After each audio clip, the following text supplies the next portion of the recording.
क्या वाकई पाकिस्तान को $8 अरब का बड़ा रिलीफ मिल गया है या एक बार फिर अवाम को आदादो शुमार के खेल में उलझाया जा रहा है? क्या ये वाकई कोई मुआशी कामयाबी है या सिर्फ एक पैकेजिंग जिसके जरिए हकीकत को छुपाया जा रहा है? नाज़रीन, जब भी मुस्लिम लीग नून की हुकूमत आती है तो बड़े बड़े दावे, बड़े बड़े ऐलानात और फिर वही पुरानी कहानी अवाम को आधा सच दिखाकर मुकम्मल कामयाबी का तासुर देना आज भी यही हो रहा है। और $8 अरब के नाम पर एक ऐसा बयानिया बनाया जा रहा है जो सुनने में तो बड़ा लगता है मगर हकीकत इससे बिल्कुल मुख्तलिफ है। मैं हूँ साजिदा अमीन और आप देख रहे हैं हरफे सदाकत। नाजरीन, हुकूमत की जानिब से जिस $8 अरब सऊदी सहारा का शोर मचाया जा रहा है, जरा उसकी हकीकत भी जान लीजिए। उसमें से $5 अरब वही पुरानी रकम है जो पहले स्टेट बैंक में मौजूद थी, यानी कोई नया पैसा नहीं आया। सिर्फ ये हुआ कि सऊदी अरब ने उसे वापस लेने की बजाय कुछ अर्सा मजीद रखने का फैसला किया। अब सवाल ये है कि क्या पहले से मौजूद रकम को बरकरार रखना कोई नई कामयाबी है? क्या इसे नया पैकेज कहकर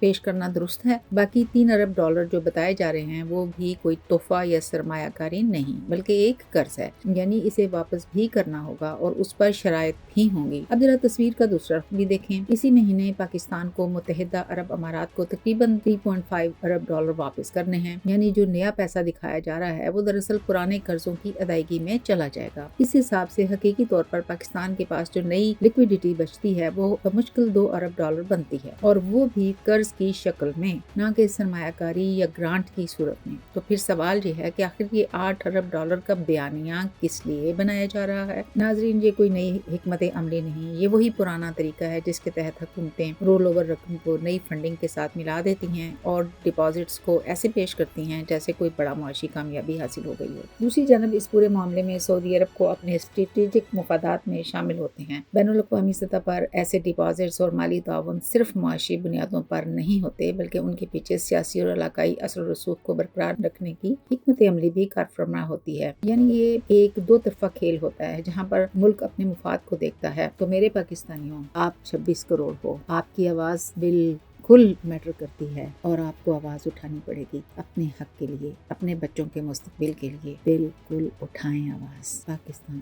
जिंदाबाद।